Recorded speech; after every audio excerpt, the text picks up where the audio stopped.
Bonjour très chères dames et messieurs, bienvenue dans notre branche d'émission de développer conscience et lingo. Aujourd'hui nous allons parler des problématiques de la jeunesse concernant le milieu scolaire.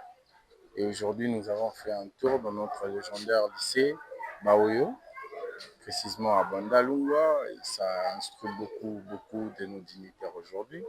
Il y a vraiment tant de gens qui sont passés par ici, mais l'état dans lequel elle est aujourd'hui, nous pousse à en parler un peu. C'est pourquoi on est passé pour essayer d'en discuter avec quelques membres du milieu et puis les élèves. Aujourd'hui, je vais vous présenter un élève qui va essayer de nous expliquer vraiment qu'est-ce qui se passe dans cette école dont on a tant entendu parler. Et voilà, nous avons l'élève. Vous pouvez vous présenter, présentez-vous, on va savoir qui est l'invité. Moi, je réponds au nom de Agano. Ok, Agano est en quelle année? Je suis en quatrième pour le moment, nouvelle appellation qu'on appelle quatrième année pédagogique. Ok, ça se passe bien sinon? Ouais, ça marche. D'accord, Agano. Bon, Agano, dites-nous un peu, quels sont les 4 piliers de l'éducation de base? Bon, les 4 piliers de base, c'est apprendre, à connaître, à être et à faire. Donc, c'est juste ça. Aussi à vivre ensemble. Vivre ensemble. Et dites-nous un peu, est-ce que vous y arrivez vraiment quand on vous apprend ces 4 piliers en général? Vous y arrivez, vous arrivez à bien le faire? Arriver, moi, pas totalement. Pas totalement. Quand tu dis pas totalement, explique-toi un peu, Non, expliquez-vous. c'est juste la manque de motivation. Ok, motivation. Quand vous parlez de motivation, c'est quoi la motivation qui vous manque en fait? Donc, la motivation, donc, les anciens ne nous inspirent pas vraiment, pas totalement, Ok, et nous multiplient le manque de conditions. ok. Et je peux encore parler. Et, et Bon, Agano, dites-nous, par rapport au système scolaire, les choses qui se passent maintenant, le niveau de l'encadrement, êtes-vous satisfait de ça ou bien au fond de vous, vous sentez que quelque chose vous manque, sincèrement? pour moi, pour le moment, il y a des choses qui commencent à me déranger. Voilà. Pour le moment, donc, il n'y a pas vraiment, on ne point plus vraiment encore des élèves comme il était auparavant. Et pour le moment, je vois vraiment, ça marche plus vraiment. Il y a un peu trop de liberté. Ouais, Ok, Agano. Mais si tu dois proposer quelque chose, tu proposeras quoi pour, l'encadrement, la jeunesse, le meilleur? je vais proposer change un peu la façon de vivre et donner aux enfants des motivations, expliquer aux jeunes comment vivre, comment être et préparer leur avenir. Ah ouais, mais les conditions dans lesquelles tout ça se passe, est-ce qu'elles sont bonnes? Vos salles de classe, tout ce qui se passe vous permet de bien comprendre, de bien réfléchir et de bien appliquer ce qu'on vous apprend ici? Ouais, pour appliquer ce qu'on nous apprend ici, c'est possible d'appliquer ce qu'on nous apprend ici. Mais les C'est juste conditions vous permettent. les conditions ne nous permettent pas vraiment de le faire. Ok, Parce que ok. s'il y a la pluie qui vient de se terminer vers 11h, il n'y a pas moyen de venir à 12h. D'accord, Agano. Donc là, nous avons réussi à Agano. Il a essayé de nous faire comprendre un tout petit peu son souci. Et voilà, moi, je vais lancer un petit message aux gens qui gèrent le niveau scolaire, primaire et secondaire.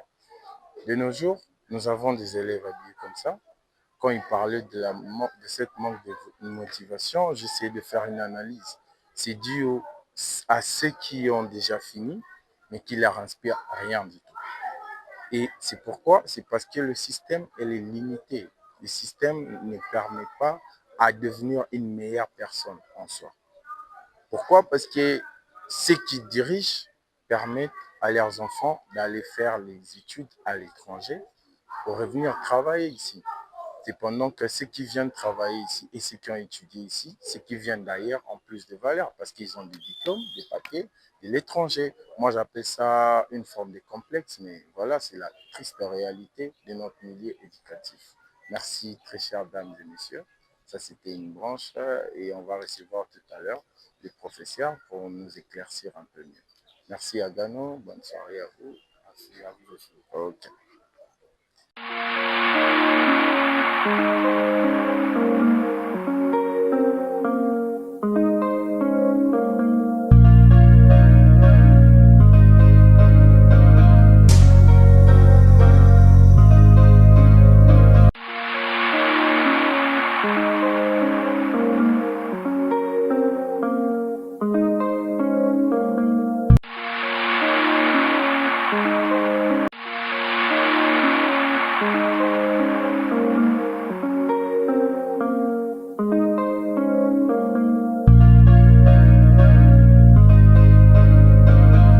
là, nous sommes avec le professeur. Nous vous présentons aussi, c'est le professeur de cours de sciences. Des sciences, voilà. Ici, le professeur Johnny Molola John. Voilà, c'est le professeur Johnny Mongola John. Lui, il va essayer de nous éclaircir un peu en matière de leurs problèmes, leurs difficultés à eux, les encadreurs, au niveau de la maîtrise des élèves. Professeur, vous pouvez nous expliquer un peu quels sont les handicaps, quels sont les problèmes que vous croisez au milieu quand vous avez des élèves en face de vous? Bon, en fait, merci pour la question. Je dirais, c'est un peu de l'expérience personnelle avec mes élèves, en tenant compte du nombre d'années que je suis enseignant. Si je dois me référer à ce que j'ai eu comme enseignement, quand je fus également élève, évidemment, il y a de quoi se poser tant de questions sur le niveau de dégradement de la connaissance. Et en général, c'est en fait le ministère, je dirais le gouvernement, qui nous gère tous. Donc chacun de nous, nous avons une part de responsabilité là-dessus. À notre niveau, en tant qu'enseignant, je peux relever une faiblesse, par exemple, c'est au niveau des leçons. Des leçons. Certes, il y a, lorsque nous n'avons peut-être pas maîtrisé une leçon, dû à nos tempéraments, soit à nos préoccupations, qui est autre que notre profession, des fois ça nous amène à ne pas être, je dirais, à mesure de donner, d'enseigner ce qu'il faut. Au lieu d'être précis, des fois on est superficiel. Là aussi, c'est une constatation à la fois. Il y a un sérieux problème, un problème majeur, du vieillissement des systèmes, de matériel, des outils, aussi des personnes. Nous constatons que même l'espace, même le lieu est en train de vieillir. Le banc, le sac, les personnes, les professeurs, les directeurs, les encadreurs, tout le monde est en train de prendre l'âge. Mais apparemment, le système, le milieu éducatif ne rajeunit pas. Dites-nous, c'est quoi le problème? Qu'est-ce qui se passe? Vous n'êtes pas soutenu par le gouvernement? Est-ce que vous n'êtes pas soutenu par les fondations, les coopératives? Est-ce que c'est vous de nous éclairer Oui, je dirais que chaque établissement a ses réels problèmes. Ça, c'est de un. Chaque établissement a sa politique liée à la manière dont il gère non seulement ses personnels, mais aussi ces établissements en tant que bâtiments, matériel didactique et tout autre. Mais à notre niveau, cela est dû tout simplement soit aux faiblesses de l'administration, soit c'est la personne tout simplement. Quand je dis la personne, je vois tout celui qui a dans ses prérogatives un rôle à jouer là-dessus. Vous voyez? Parce que en ce qui concerne d'abord les établissements, là,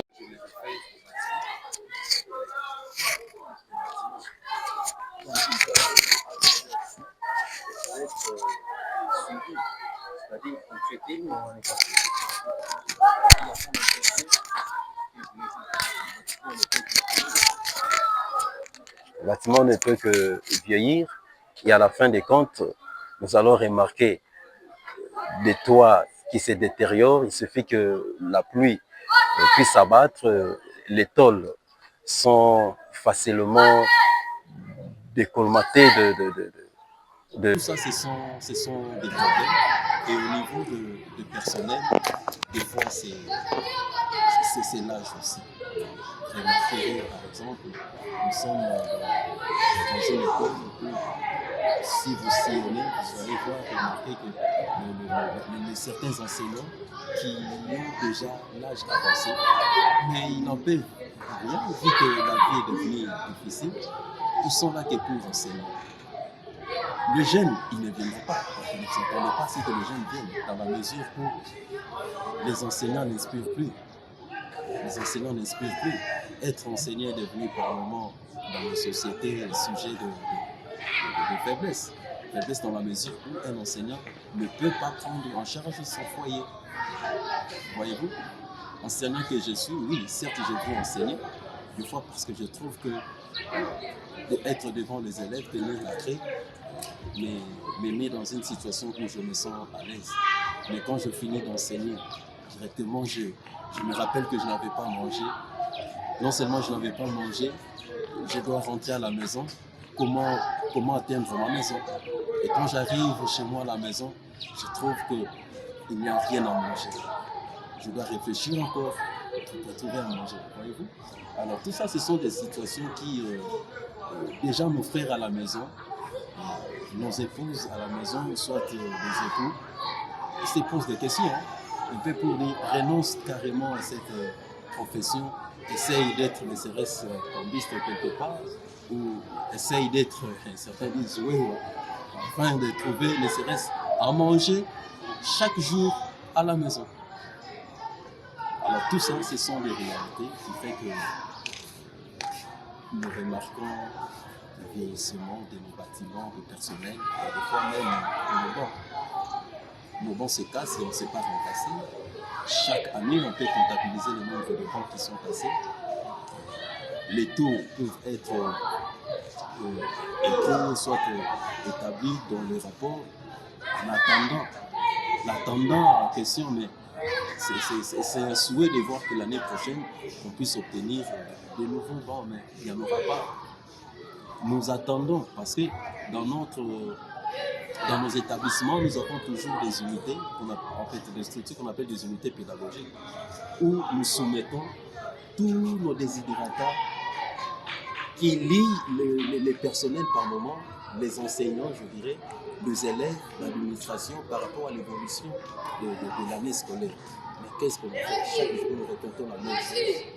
Il n'y a pas de suivi, il n'y a pas de changement, il n'y a pas de résultats concrets. Donc l'année scolaire prochaine, on nous demandera d'être dans des unités pédagogiques pour redire ce qu'on avait encore dit. Donc ça commence à devenir une perte de temps. Évidemment. Je comprends bien. Et voilà, ça c'est un message. Nous serons en train de tourner avant pour ne rien obtenir.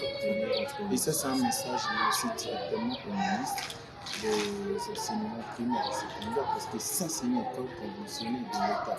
Et vous devez jeter un œil, parce que ça c'est une triste réalité. Si nous entrons dans des salles de classe, nous allons voir cette réalité. Juste derrière nous, il y a aussi cette réalité. Bon, dites-nous, c'est quoi, qu'est-ce qui vous démotive aujourd'hui?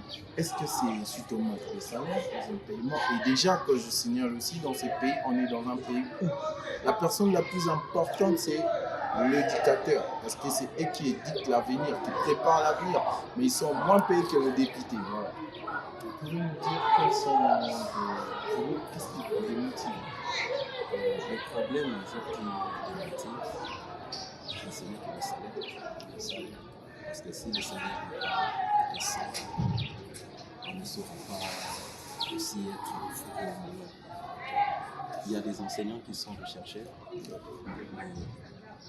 il y a un problème réel de revenus.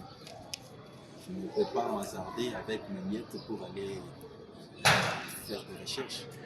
Et qu'à la fin des comptes, peut-être, j'essaierai de faire une situation dans laquelle je ne vais pas m'en sortir. Donc, je ne vais pas m'hasarder sur ce terrain. Je reste en train d'enseigner avec le peu que j'obtiens. Qui, jusque-là, ne va pas m'aider à pouvoir être à l'aise. Quand je dis à l'aise, c'est-à-dire que chez moi, ma personne, et puis mon niveau psychologique doit aussi être élevé. Si ce n'est pas le cas, en tout cas. Donc, quand vous êtes bien payé, ça vous permet même de faire des Certainement. recherches scientifiques et apprendre à nourrir le cerveau des élèves.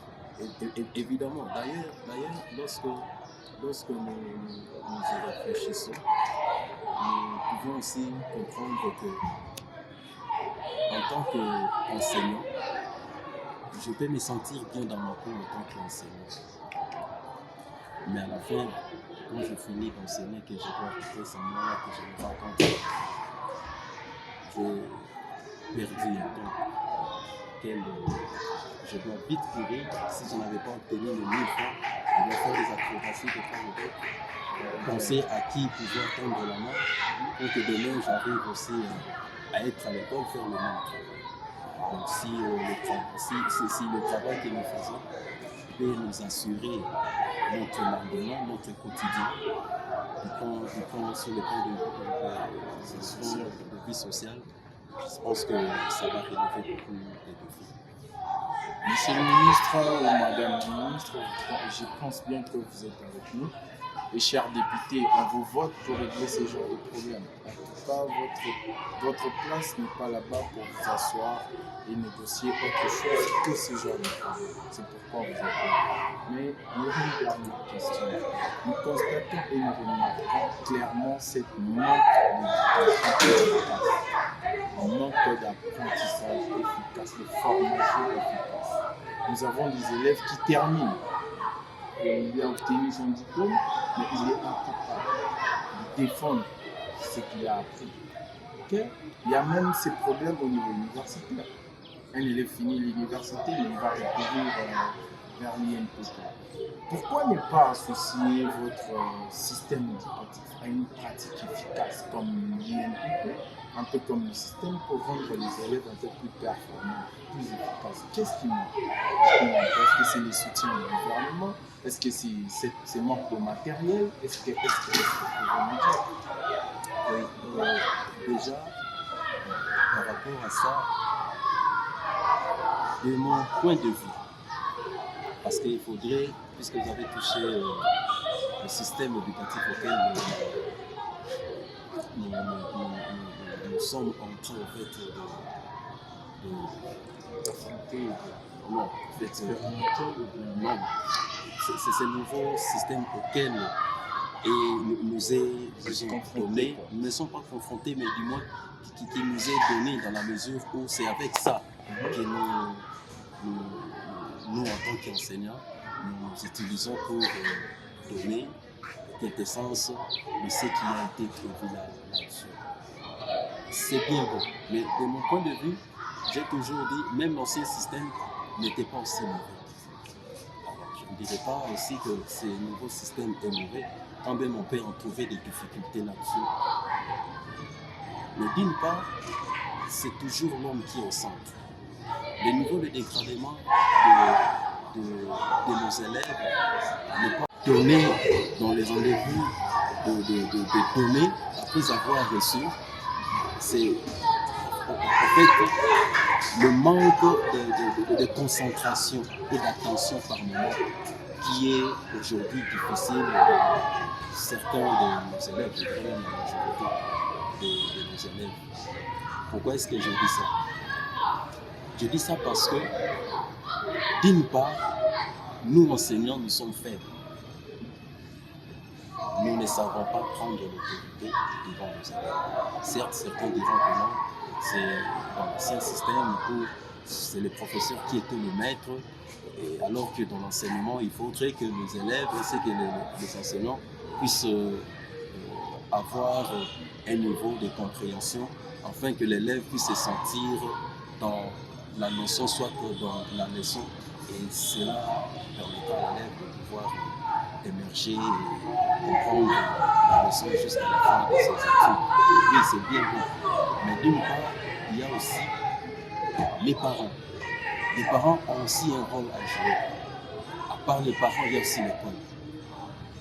Vous savez, actuellement, il y a des enfants qui sont hypocrites dans la maison, où à la maison ils se comportent autrement. Et à l'école, ils affichent aussi un autre comportement. Je ne vais pas m'attarder là-dessus. Ce que j'ai toujours dit à mes élèves, si souvent, si je suis dans la salle, c'est qu'ils devraient faire un effort aussitôt dit quelque chose et aussitôt ils doivent comprendre, capter et agir.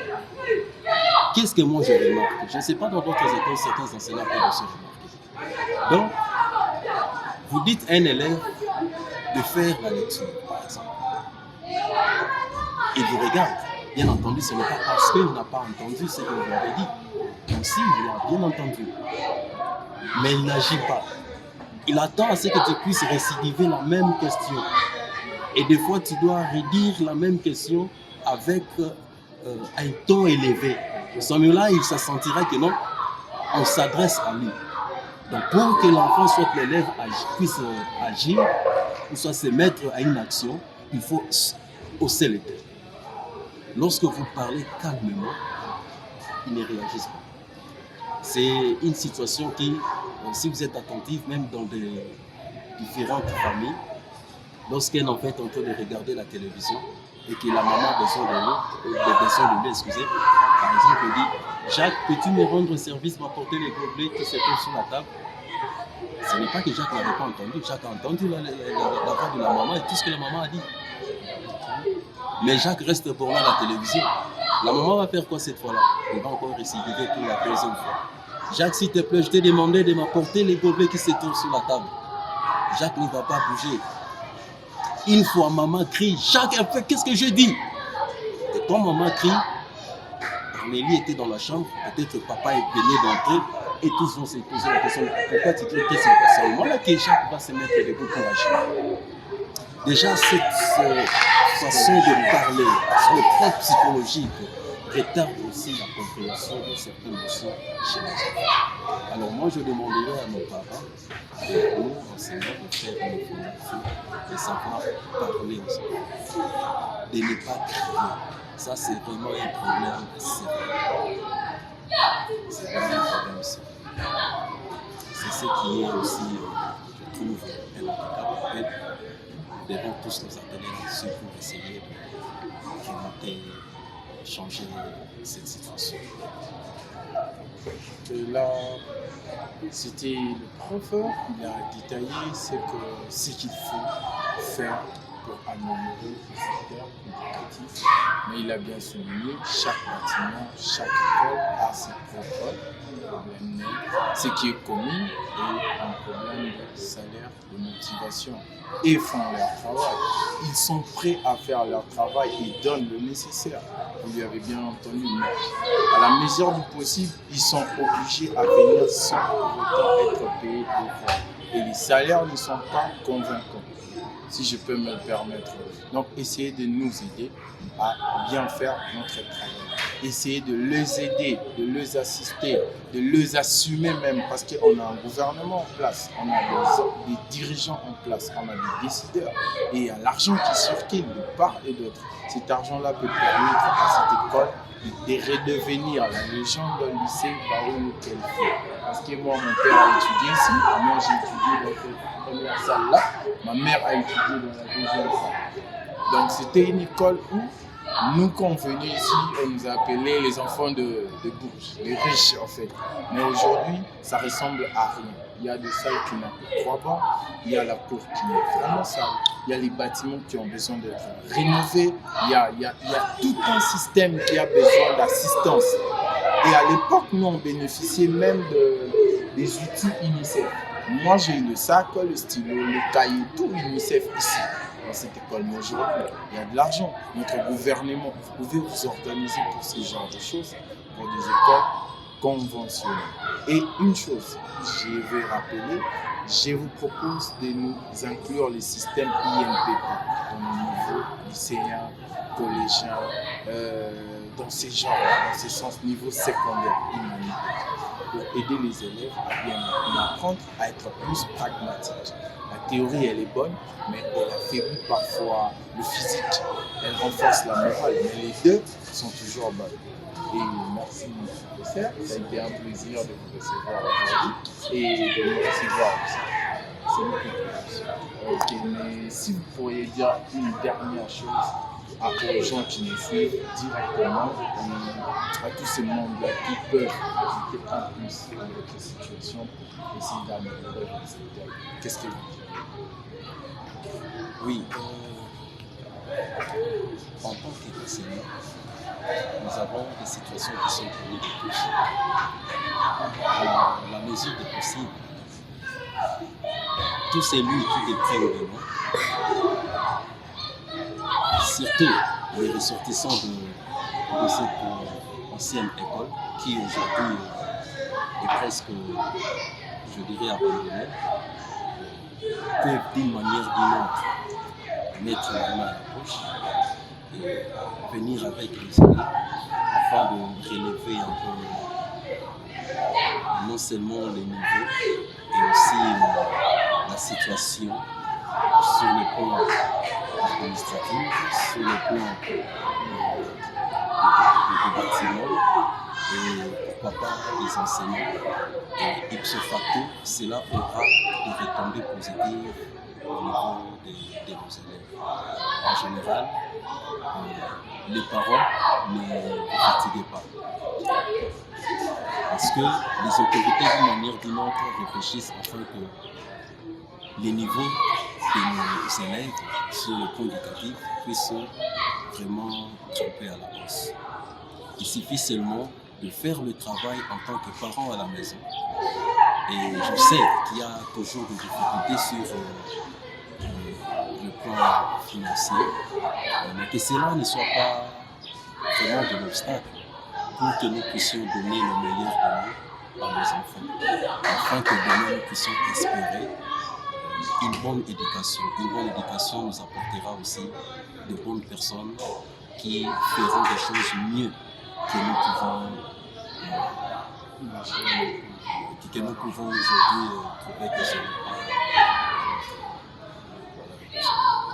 Ok, professeur, en tout cas, le message est passé. Essayez de soutenir le milieu éducatif, le secteur éducatif, parce que, c'est pas tout le monde qui a la possibilité d'aller faire ses études à l'étranger. Ceux qui en ont la possibilité, je pense qu'ils ne sont pas élevés à un taux de plus de 20%. Et 80% de la jeunesse vont s'abattre ou chômer ou perdre le temps inutilement. Or, nous avons besoin de tout le monde. Tout le monde n'est pas fait pour être juriste. Tout le monde n'est pas fait pour être scientifique, mais il y a des techniciens, il y a des ingénieurs. Tous ces gens-là ont besoin de soutien. Et c'est quoi le meilleur apport pour vous, chers dirigeants, ministres, personnes qui peuvent aider? C'est renforcer, soutenir, renforcer les outils, renforcer les moyens qui feront en sorte que les enseignements puissent très bien passer sans embûches, sans obstacles. C'était votre présentateur, John Dawidi, et ça a été un plaisir d'être là et de faire passer le message aux téléspectateurs. C'est votre émission de développer conscience et le mot. Et j'espère que vous serez nombreux à nous suivre chaque lundi sur mon booster. Et en tout cas, le meilleur reste à venir.